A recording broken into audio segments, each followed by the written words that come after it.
Baik, hari ini kita akan mempelajari tentang reaksi kesetimbangan. Nah, reaksi kesetimbangan ini adalah materi yang dipelajari di kelas 11 semester 2 setelah materi asam dan basa. Nah, reaksi sendiri pada kelas 10 dipelajari ada reaksi yang berkesudahan dan ada reaksi kesetimbangan. Contoh untuk reaksi yang berkesudahan, misalnya A ditambah B menghasilkan C tambah D. Sedangkan pada reaksi kesetimbangan, misalnya P ditambah Q menghasilkan R tambah S. Tapi R dan S dapat kembali membentuk P dan Q. Nah, inilah yang disebut dengan reaksi kesetimbangan. Nah, untuk reaksi yang berkesudahan, itu dapat dijabarkan dengan kurva seperti berikut. Nah, contohnya kurvanya seperti ini. Di sini adalah konsentrasi dan di sini adalah waktu. Contoh, saya tuliskan kembali, reaksi A tambah B menghasilkan C tambah D. Nah, contoh konsentrasi dari reaksi A tambah B. A dan B, seiring berjalannya waktu, reaksi A dan B ini akan habis. Nah, seiring berjalannya waktu, dia akan habis sampai 0, habis. Dan C tambah D yang awalnya 0, seiring berjalannya waktu, dia akan terbentuk maksimal. Jadi, konsentrasi reaksi A tambah B seiring berjalannya waktu akan habis dan hasil reaksi C dan D seiring berjalannya waktu akan bertambah. Nah, ini untuk yang berkesudahan. Nah, contoh kurva untuk yang kesetimbangan. Contoh tadi adalah P tambah Q menghasilkan R tambah S. Nah, contoh di sini adalah konsentrasi P dan Q, dan sini adalah konsentrasi R dan S. Ini konsentrasi, ini terhadap waktu. Nah, konsentrasi P dan Q seiring berjalannya waktu dia akan menurun, tapi tidak sampai habis. Sedangkan konsentrasi RS seiring berjalannya waktu akan terbentuk, tapi tidak terbentuk dengan maksimal karena bereaksi tidak habis sepenuhnya sehingga hasil reaksinya juga tidak terbentuk secara maksimal atau optimal. Berikutnya adalah kesetimbangan dinamis. Nah, kesetimbangan dinamis ini adalah kecepatan bereaksi membentuk produk dan kecepatan produk membentuk bereaksi itu sama. Nah, kesetimbangan dinamis ini adalah kecepatan bereaksi membentuk produk dan kecepatan dari produk membentuk bereaksi itu sama. Jadi jika digambarkan kurvanya itu seperti ini. Inilah kurvanya. Ini adalah kecepatan, ini adalah waktu. Jadi di sini contohnya di sini adalah AB, kecepatan AB, ini kecepatan dari C dan D. Contohnya di sini adalah A tambah B menghasilkan C tambah D. Nah, kesetimbangan dinamis ini adalah ketika bereaksi A tambah B membentuk C tambah D. Nah, pada suatu waktu pembentukan AB dan pembentukan dari CD itu adalah sama dan dapat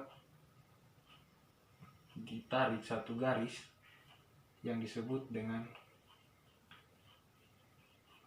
kesetimbangan dinamis, yaitu kecepatan reaksi membentuk produk, yaitu A tambah B menghasilkan CD sama dengan kecepatan dari CD membentuk A tambah B. Baik, selanjutnya reaksi kesetimbangan dapat ditinjau atau dilihat secara makro dan secara mikro. Nah, jika dilihat secara makro artinya dapat dilihat secara kasat mata, mikro itu tak kasat mata. Contohnya, jika ada seseorang yang menaiki eskalator, tetapi eskalator yang dinaiki orang tersebut adalah eskalator yang berjalan turun. Nah, orang ini ke atas. Nah, dan pada suatu ketika kecepatan orang ini naik dan kecepatan eskalator ini turun itu sama. Jadi contohnya V, kecepatan orang ini adalah 2 meter per sekon dan V dari eskalator ini juga 2 meter per sekon. Artinya, jika dilihat secara makro, orang ini tetap atau diam, tidak bergerak. Tetapi jika kita lihat secara mikro atau tak kasat mata, orang ini terjalan ke atas dan eskalator tetap turun ke bawah. Artinya secara reaksi terdapat reaksi di sini, tetapi tidak dapat dilihat secara kasat mata atau secara makro, tetapi dapat dilihat secara mikro. Baik, di dalam reaksi kesetimbangan dikenal yang namanya hukum aksi massa, yaitu perbandingan konsentrasi produk di pangkat koefisien terhadap konsentrasi per reaksi di pangkat koefisien selalu tetap atau konstan. Nah, konstanta reaksi kesetimbangan ini dibagi menjadi 2, yaitu yang pertama dipengaruhi oleh konsentrasi, itu disebut dengan Kc, dan yang berikutnya dipengaruhi oleh tekanan yang ditulis dengan Kp. Konstanta tadi dibedakan menjadi 2, ada yang dipengaruhi dengan konsentrasi, ada yang dipengaruhi oleh tekanan. Nah, konstanta dipengaruhi konsentrasi disebut dengan Kc, dan konstanta yang dipengaruhi oleh tekanan disebut dengan Kp. Nah, fasa-fasa yang dapat dimasukkan atau dapat mempengaruhi dari Kc ini adalah aqueous atau Ag dan gas atau G. Fasa-fasa seperti cairan, liquid atau padat, solid, tidak dapat mempengaruhi Kc. Nah, untuk Kp yang dapat mempengaruhi Kp ini adalah wujud gas atau fasa gas saja. Untuk aqueous dan lain-lainnya tidak dapat mempengaruhi tekanan. Nah, contoh reaksi. Untuk reaksi homogen, misalnya reaksi dari N2 ditambah 2, N2 ditambah H2 menghasilkan amonia NH3.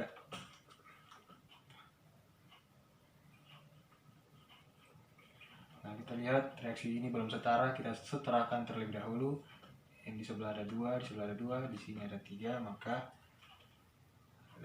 di sebelah ada 6, maka di sini harus 3H2. Setelah setara,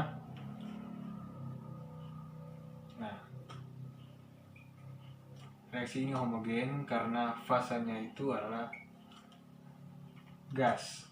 Reaksinya berwujud gas dan hasil reaksinya juga berwujud gas. Nah, contoh kita menentukan Kc dan Kp dari reaksi ini. Nah, kita tahu tadi hukum aksi massa itu adalah perbandingan konsentrasi produk di pangkat koefisien terhadap konsentrasi reaksi di pangkat koefisien selalu tetap, yaitu kita tulis Kc sama dengan konsentrasi dari NH3 merupakan produk, ini merupakan bereaksi. NH3 di pangkat 2 dibagi konsentrasi dari N2 di pangkat 1, karena pangkatnya 1, bisa juga tidak ditulis. Dan ini konsentrasi dari H2, koefisiennya 3, jadi dipangkatkan 3. Nah, untuk menentukan Kp-nya seperti ini. Hampir sama dengan menentukan Kc, tetapi kita menulis tanda kurungnya ditulis kurung biasa dan kita tambahkan huruf P, pressure atau tekanan pada konstanta P-nya, yaitu P NH3 di pangkat 2 dibagi dengan P N2 di pangkat 1 dan P H2 dipangkatkan 3. Jadi untuk menentukan Kc, rumus untuk menentukan Kc dan Kp adalah seperti ini. Tapi ini untuk reaksi yang homogen.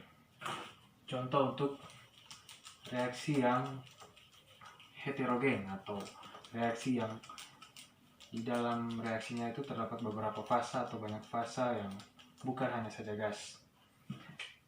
Contohnya di sini reaksi heterogen. Nah, contohnya CaO wujudnya solid ditambahkan dengan CO2 wujudnya gas menghasilkan CaCO3 wujudnya padatan. Nah, bagaimana rumus Kc dan Kp-nya? Nah, Kc, kita tahu bahwa fasa yang dapat mempengaruhi Kc itu hanyalah gas dan juga aquos. Sedangkan padatan, cairan itu tidak dapat mempengaruhi konstanta Kc. Jadi, konsentrasi produk dipangkatkan koefisien dibagi dengan konsentrasi bereaksi dipangkatkan koefisien. Di sini yang menjadi produk adalah CaCO3 berfasa S. Karena S tidak mempengaruhi Kc, maka kita tulis saja di sini 1 per konsentrasi dari CO2 dipangkatkan 1. Sedangkan Kp kita tulis saja, karena Kp juga yang dapat mempengaruhi Kp hanyalah gas, jadi S juga tidak dapat mempengaruhi Kp, jadi kita tulis saja 1 per P titik CO2 pangkat 1. Next, di sini ada contoh soal di mana nomor A, N2O2 berfasa gas menghasilkan 2NO2 berfasa gas, dan B, 2H2O berfasa liquid menghasilkan 2H2 berfasa gas ditambah O2 berfasa gas. Perintah soalnya, tentukan rumus Kc dan Kp reaksi di atas. Nah, A, kita langsung kerjakan saja A. N2O2 berfasa gas menghasilkan 2NO2 berfasa gas. Nah, Kc-nya adalah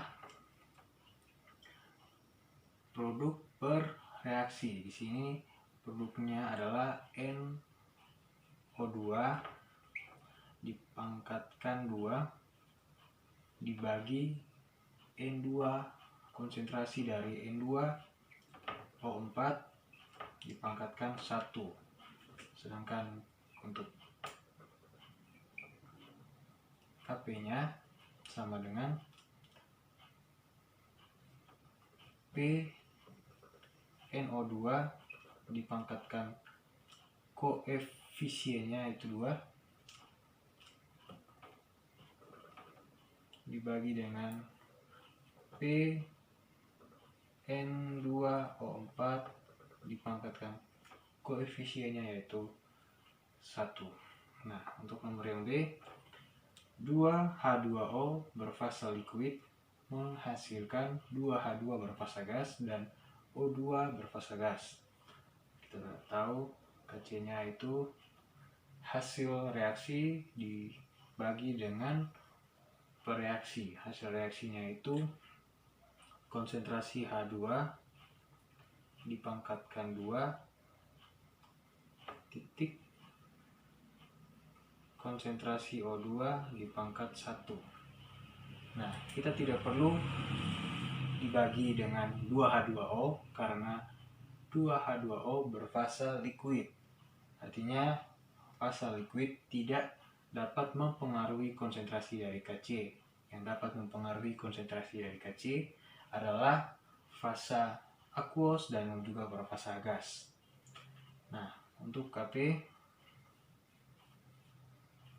pun juga sama demikian, di mana P H2 dipangkatkan 2 titik PO2 dipangkat 1.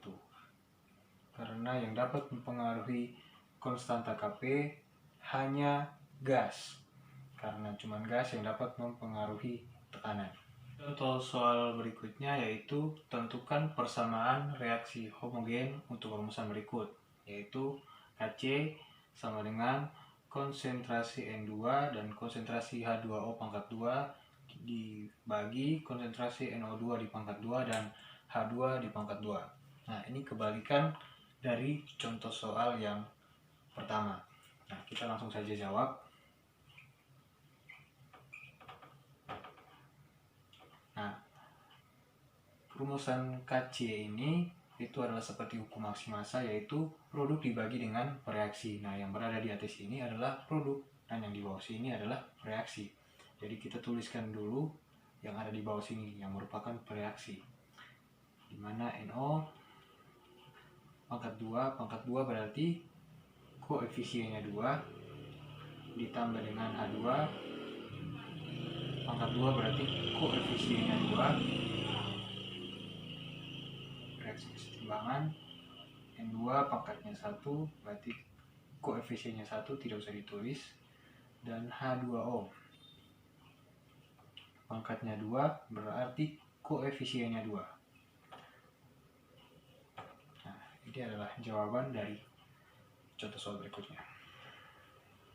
Dapat dilihat pada soal di layar, yaitu perhitungan nilai konstanta, yaitu sebanyak 0,1 mol Hi dimasukkan dalam labu reaksi 1 liter dan terurai menjadi reaksi 2Hi dalam wujud gas. Reaksi kesetimbangan menghasilkan I2 dalam wujud gas dan H2 dalam wujud gas. Apabila dalam keadaan setimbang, I2 terbentuk 0,02 mol, hitung tetapan kesetimbangannya. Baik, langsung kita jawab. Pertama-tama kita buat dulu rumusannya, yaitu 2Hi menghasilkan I2 ditambah H2. Nah, pada kelas 10 kita belajar tentang mula-mula, reaksi, sisa. Namun pada reaksi kesetimbangan ini bukanlah sisa, tetapi ini merupakan setimbang. Nah, di sini reaksinya itu dikurangi dan hasil reaksinya itu dijumlahkan. Nah, diketahui pada soal sebanyak 0,1 mol Hi dimasukkan ke dalam labu reaksi, itu artinya mula-mula hidrogen iodium ini jumlahnya 0,1 mol. Nah, pada saat setimbang itu pada saat di sini. Nah, di sini I2 terbentuk 0,02 mol. Nah, dari mana datangnya 0,02 ini? Nah, I2 jumlahnya 0 ini ditambahkan berapa? Hasilnya 0,02.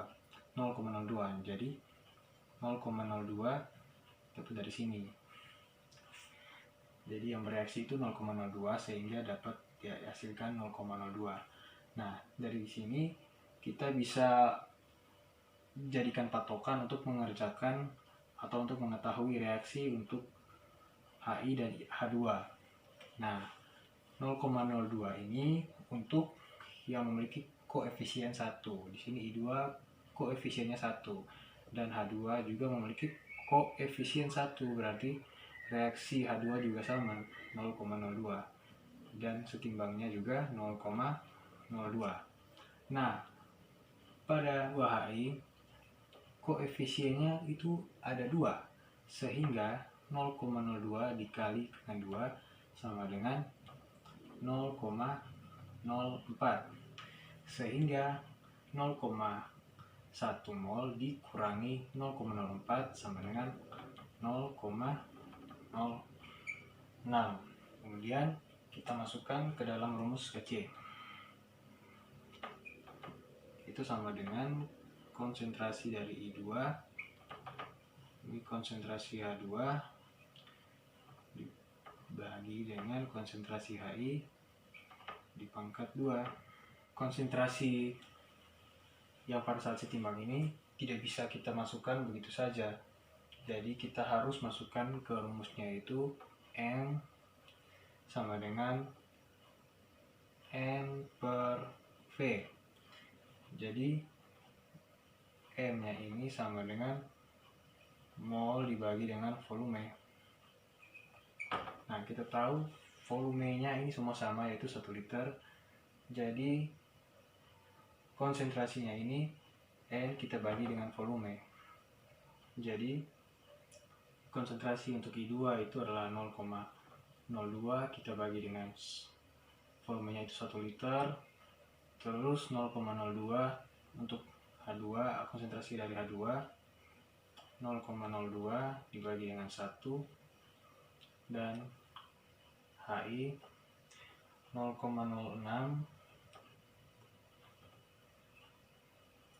dibagi 1 dipangkat 2. Setelah ini kita dapat jawabannya 0,02 dibagi 1 sama dengan 0,02. Ini juga sama, 0,02 dibagi dengan 0,06 dipangkat 2 sama dengan 0,02 dikali dengan 0,02 sama dengan 0,0004 dibagi dengan 0,06 dipangkatkan 2, hasilnya 0,036. Nah, di sini dapat kita kecilkan. Di sini sama dengan 4 dikali 10 pangkat negatif 4. Di sini 36 kali 10 pangkat negatif 4. 10 pangkat 4 ini coret habis. 4 dibagi dengan 36 sama dengan 1/9. Jadi KC nya itu sama dengan